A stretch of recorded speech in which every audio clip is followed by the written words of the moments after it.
बहुत पुरानी बात है। एक शहर के करीब जंगल के पास एक गरीब लेकिन ईमानदार आदमी रहता था, जिसका नाम अली बाबा था। अली बाबा रोज सुबह जंगल जाता, लकड़ी काटता और उसे बाजार में बेचकर अपना गुजारा करता था। एक दिन अली बाबा जंगल में लकड़ी काट रहा था कि अचानक उसे घोड़ों की तेज आवाज सुनाई दी। अली बाबा घबराकर फौरन एक दरख्त के पीछे छुप गया। उसने देखा कि 40 चोर घोड़ों पर सवार वहां आ रहे हैं।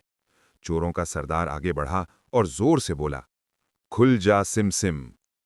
जैसे ही ये अल्फाज कहे गए, पहाड़ का एक बड़ा दरवाजा जादू की तरह खुल गया। अली बाबा हैरानी से ये मंजर देखता रह गया। सब चोर अंदर गए और खजाने से सोना, चांदी और जवाहिर भरकर ले आए, फिर वहां से चले गए। थोड़ी देर बाद अली बाबा ने हिम्मत की और आगे बढ़कर कहा, खुल जा सिम सिम। दरवाजा खुल गया। अली बाबा अंदर गया और सिर्फ इतना सोना लिया जितनी उसे जरूरत थी। फिर खामोशी से घर वापस आ गया।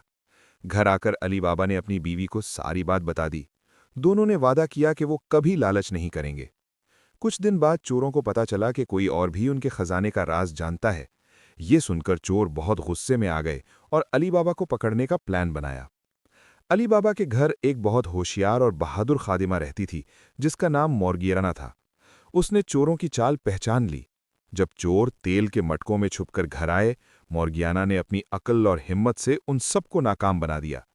फिर एक दिन चोरों का सरदार भेस बदलकर अली बाबा के घर आया, लेकिन मोर्गियाना ने उसे भी पहचान लिया।